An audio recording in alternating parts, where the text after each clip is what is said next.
Entrevista.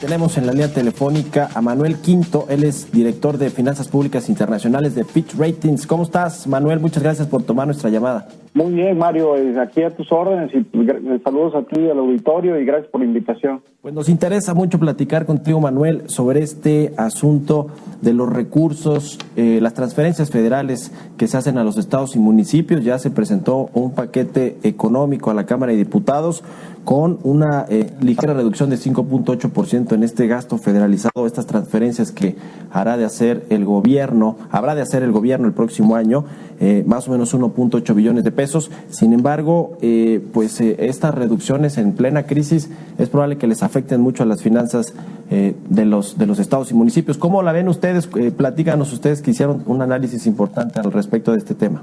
Mira, te puedo comentar en dos grandes vertientes. La primera es que, bueno, esta reducción al final del día no deja de ser un proyecto de presupuesto de egresos, es decir, todavía está, digamos, el proceso de estira y afloje en el Congreso, habrá que ser revisado y habrá ciertas posturas ahí sobre el hecho de poder obtener mayor cantidad de recursos hacia el sector subnacional, estados y municipios. Pero básicamente estamos identificando dos elementos y es algo que, si bien habíamos visto en los últimos presupuestos reducciones en recursos vía convenios, subsidios, hoy por hoy también se da una reducción por el lado de participaciones federales.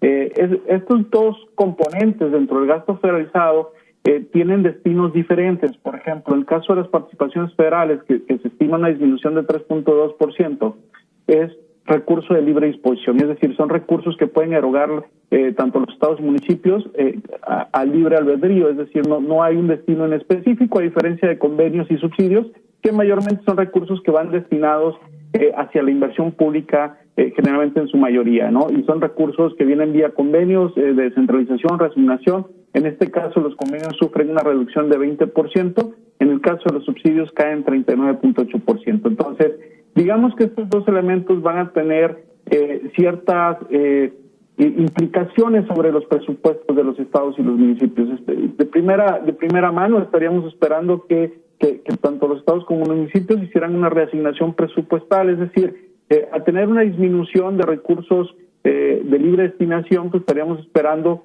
que para poder compensar cualquier nivel de inversión que tengan contemplado, tendrán que hacer ajustes en su gasto corriente. Y en dado caso no lo hicieran, tendrían que verse forzados a contratar endeudamiento adicional.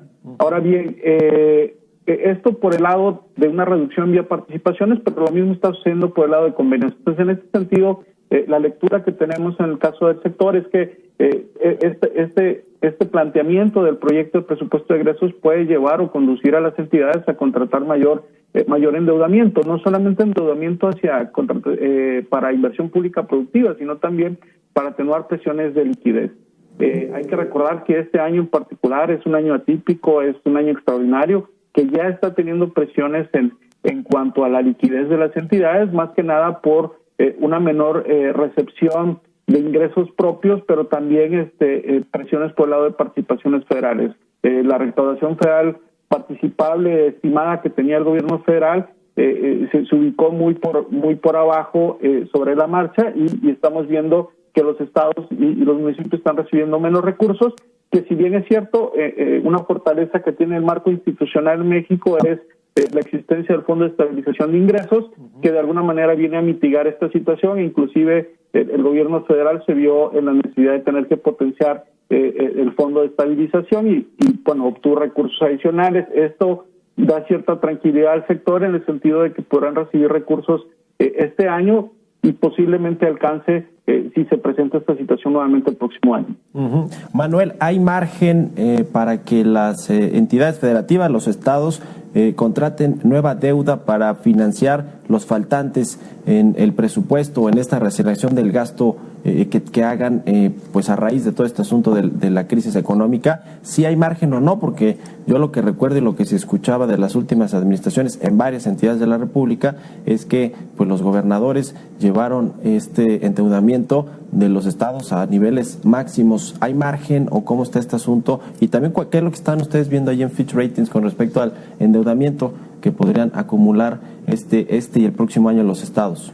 Mira, Mario, es una excelente pregunta. La verdad es que derivado, esa situación llevó a la reforma constitucional del 2015 y que eventualmente se materializó en la Ley de Disciplina Financiera. Hoy por hoy te puedo decir que las entidades ya no pueden contratar un endeudamiento de manera descontrolada o abrupta. En este sentido, gracias al sistema de alertas, que es como se definen los techos de financiamiento para las entidades, podemos tener de manera anticipada una presunción del potencial de endeudamiento que tienen las entidades. Hoy por hoy, al último corte de la Secretaría de Hacienda a junio, estamos hablando de cerca de 596,000 millones, el dato que hay de endeudamiento del sector subnacional.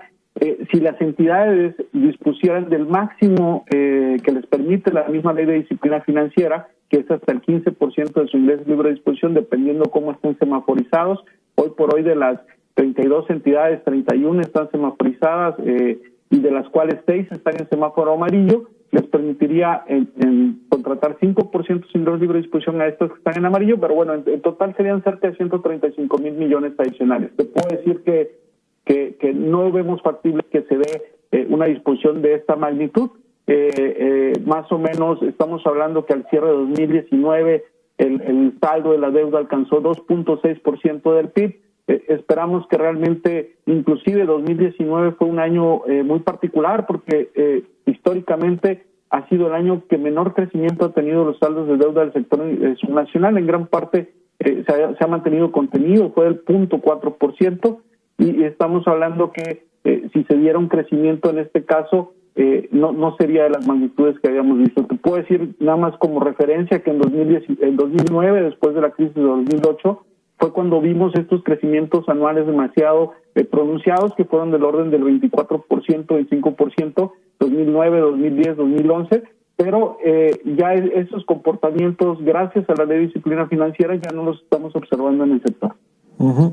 Finalmente, Manuel, quiero preguntarte sobre el asunto del pacto fiscal que también ha generado polémica recientemente con algunos gobernadores que incluso se salieron de la CONAGO y que han pedido que se revise esta redistribución de los ingresos que hace el gobierno federal y que pues muchos son recaudados vía impuestos en entidades federativas que generan muchos impuestos y que ellos dicen pues no recibimos lo correspondiente. ¿Cómo ves este asunto, este debate? ¿Para cuándo crees que se vaya a resolver o si va a haber alguna modificación a cómo está funcionando actualmente este pacto fiscal? Mira, realmente sobre el tema no tengo elementos como para poder aportarte. Lo que sí te puedo decir es que hay ciertas coyunturas en la historia del país que han permitido que haya reformas en la ley de disciplina, en la ley de coordinación fiscal, que es a final de cuentas digamos que el marco legal que establece cómo se distribuyen los recursos. En su momento se crearon las aportaciones federales y inclusive pues más recientemente ha habido ciertos ajustes en la forma en que se asignan los recursos. Al final del día pues hay actores políticos que juegan en este entramado y al final del día pues será el Congreso el que determine si se llega a dar este proceso de modificación. Desde el punto de vista de la agencia calificadora te puedo decir que sí, efectivamente tanto estados como municipios, realmente su capacidad recaudatoria es muy baja, en gran parte tiene que ver con las potestades tributarias que por hoy tienen. La recaudación más o menos, para que te des una idea, es cerca del 10-12% en lo que corresponde a ingresos propios, impuestos, derechos por parte de estados y municipios en relación a los ingresos totales. Entonces, realmente, digamos que su margen de maniobra obedece más por un día de vía compensación de transferencias como las que te acabo de mencionar, el caso de las participaciones federales, que es el primer componente, el principal componente de compensación, ¿no? Pues muchas gracias, Manuel Quinto, director de Finanzas Públicas Internacionales de Fitch Ratings, por tomar nuestra llamada. No, hombre, al contrario, Mario, te agradezco y te mando un fuerte abrazo. Igualmente para ti.